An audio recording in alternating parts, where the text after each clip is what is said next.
do it, have a daughter do it. And to be honest with you, I didn't have an answer, man, because I'm too caught up in the process, in the grind. But I decided just to travel around the world and study those people that did great things, going to Greece, studying Alexander the Great, going to France, Poland. I'm a big history buff. And I'm like, how did these people do this? Like, you know, who has the mindset of conquering the world? You know what I'm saying? I'm from Decatur, man.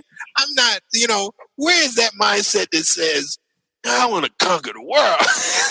And then have millions of people behind you ready to die for you. Man, that's like, what kind of mindset is that? And so as I went around and study, they kind of came to me, you know. It's like I'm understanding about having the idea, having the dream, having the image. And so like the first one is pay attention. You know, to have a dream, take the dream serious and pay attention to it, that it's coming to you, number one. Don't let it go away as a reason it's come to you. Belief, which I have to put a slash on it, and to put on is belief, but knowing is more powerful. And I think I kind of missed that in my book. I got belief, I got that. But knowing is more possible, because what came to me was this, Chris. If for you to save your life, if you needed someone that could ride a bike and you ain't got but one shot and you got two choices, and you ask that guy, look, Bobby, can you ride that bike? He says, I believe I can. And you look at that next guy and you go, look, Johnny, I got one shot. Can you ride that bike? And Johnny go, I know I can. Who are you going with? Johnny. Everybody say that. Johnny, let's go, Johnny. And it's true. Knowing is so powerful. So knowing the fact that your dreams are there for a reason, pay attention. Believe in knowing that there's a reason that it's there. What that does now is like a seed. That's your fertilizer. Your knowing and your belief is your fertilizer when you're planting seeds. Picture it. Dreamcatcher 3. When you, the vision that dream that you have in your mind, you keep that in your mind and you see everything about it.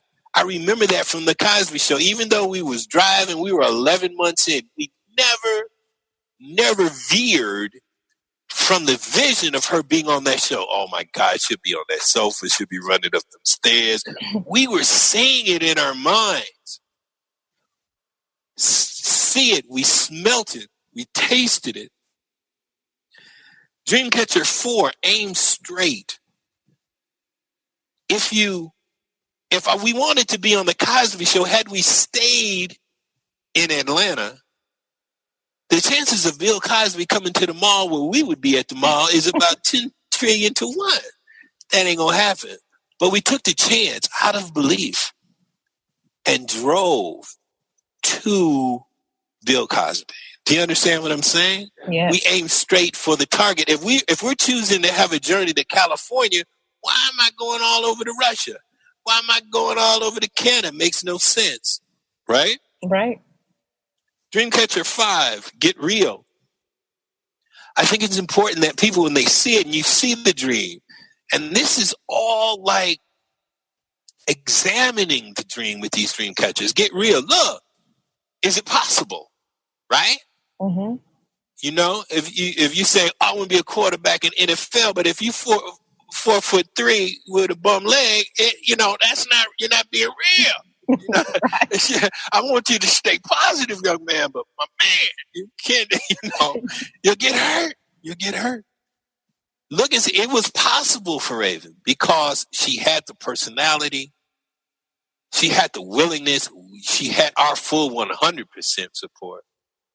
We're willing to die for it. We're willing to ride to the tires run. You understand what I'm saying? There was no quitting. Dreamcatcher 6 is kill fear. Fear is your worst enemy. And first of all, fear is an illusion, although it is so important and true that you should be cautious. But fear itself is venom, is an illusion. I remember a story, even with Raven, it was like I would get her to sing the Star Spangled Banner at the Hawks games in Atlanta. And that first note, oh, say, can you, that low note, she would not hit that. She couldn't hit it. And she would have this fear. And I would still have her go sing it because I was saying, you have to overcome that. If I let you not do it, you will never be able to do it. So even if you get up there and you can't hit it, sometimes she didn't. Don't worry about it. Because now you've met your obstacle. Now, once you greet fear, you've defeated it. Do you understand? Yes. Dreamcatcher 7 is do good. I think that for a dream to manifest and come into your life, whatever your dream is, to make sure it benefits others. Well, we knew that it was correctly applied and used because she brought a lot of laughter to people. She brought a lot of our people, made our people proud. You know what I'm saying? We were very cautious in the things that we did, but you never saw Raven when she was younger in anything that would have embarrassed either her family, people, or whatever. You know what I'm saying? Right. And that, so you brought a lot of respect, brought a lot of joy, and we helped a lot of people through the Make-A-Wish Foundation or all the many other things that we gave money to help people. I think that's very important. Dreamcatcher 8 is be you. That whatever that dream is that you're trying to achieve, don't try to be anybody else in trying to be a part of your dream. You see what I'm saying? If you want to be a basketball, so don't be try to be Michael Jordan, because there ain't but one Michael Jordan. Raven was Raven. There was nobody else on the planet like her. And all those that people that have success, if you realize it, they're like originals. You know what I'm saying? And it's important that people understand that you come here with your own special gifts, with your own purpose. Every single being has its purpose. And it's your job when you come to the earth to find what that is and whatever that purpose is that brings you great joy. That's how you know when it's your purpose. Your dream will come to you quicker. So being you I think is like number one, realizing the fact that you are perfect, that you are beautiful, that you have meaning, that you have value, regardless of what other people say. That they don't matter, because you come here in this short journey to do something that your soul requires, and that's your purpose. So be you. And when you and then when you look at your dream, right? You have this dream, you say, hey, Chris, I got this dream, whatever. Then you look at these dream catchers and you apply each one to it, right? Are you paying attention to it? Now, do you believe it? Do you have the vision locked in your mind?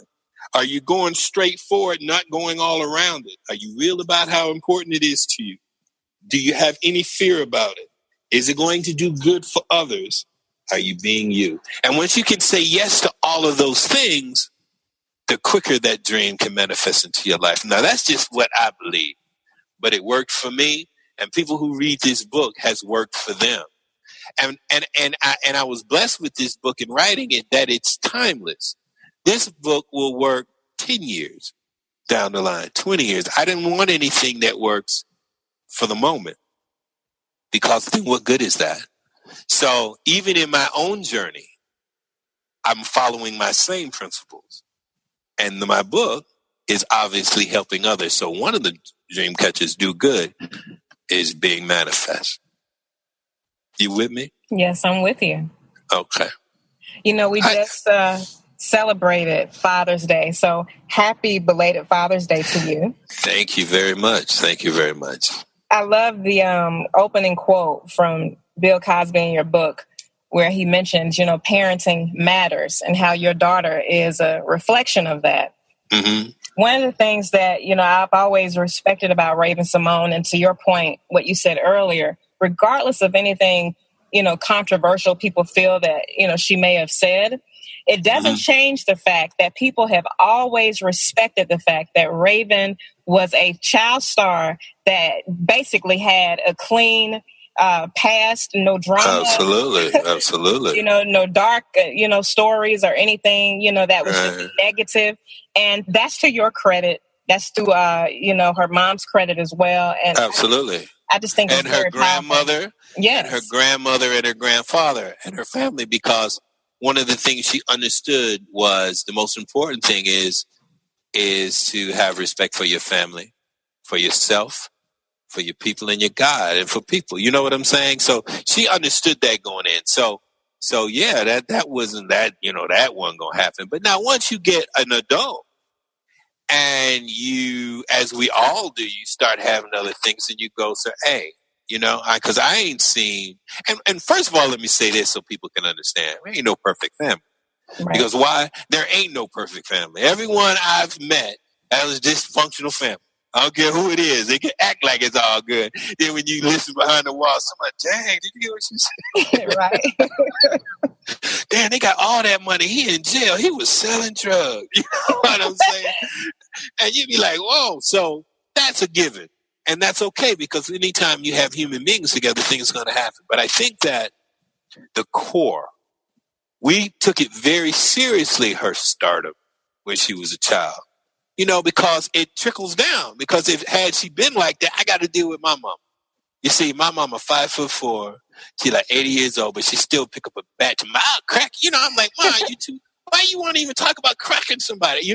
So that wasn't going to happen. That doesn't happen. Right. Well, when we talk about dreaming big, to dream big, you have to believe in yourself. You also have to love yourself. Yes. Oh, God. Well, that's like be you. Remember when I was like, be you. That's right. And the way we do it here at Squat Wisely, we try to love ourselves and believe in ourselves through health and through fitness and also through wisdom, being a seeker of wisdom. So on Facebook, I'm your Facebook friend. And you've shared some cool, protein shakes and stuff that you have going. So tell us a little bit about your health and fitness life. What does it look like? Well, look, again, non-perfect, because 5 years ago I was diagnosed with type 2 diabetes. And I'll tell you the story. I went to the doctor. I've never been sick. I haven't caught a cold since I was 24 years old, right? So I'm like, hey. And then when I went in, I was feeling bad. I was like, oh, man, I was about to fall out. And my friend said, won't you go in and get a blood test, whatever? And did, right? My blood was like 500 something. So when I went in the doctor's office, I'm a jovial guy, and I got everybody laughing. Hey, what's going on? I said, yeah, just a little routine. What's happening? And laughing. They took my blood. The whole room got quiet. It was like dead man walking. I was like, what's up, doc? What's happening? You need to come in and sit down. I was like, man, first of all, I don't even want to hear no talk like that, right? Because when they look like that, so serious, I don't want to hear, what's the problem? He's like, man, he said, look, you got type 2 diabetes. And he was real cool with it. He says, your blood count is off the charts. He said, man, it's very dangerous. You could blindness, you could lose your feet. He started going through all of these, Chris, all these, consequences. And I remember looking up at the sky because it was like so surreal, looking up at the ceiling. It was so surreal. And I was like, this is not, I am not feeling this. Right? I don't know how stupid that is. Like, I'm not, well, it's real. But I was like, I am not. He said, you're going to look like we have to put you on insulin and all that. Man, I'm not taking no shots, especially if giving it to myself. That's like, I said, you know what, doc? And I started thinking, right? Because I always go to my mind in terms of, rewind back to what I've heard, what I've seen, and I remember that people did get rid of it or did handle it through diet and exercise. It hit me. A thought came to me quick. I said,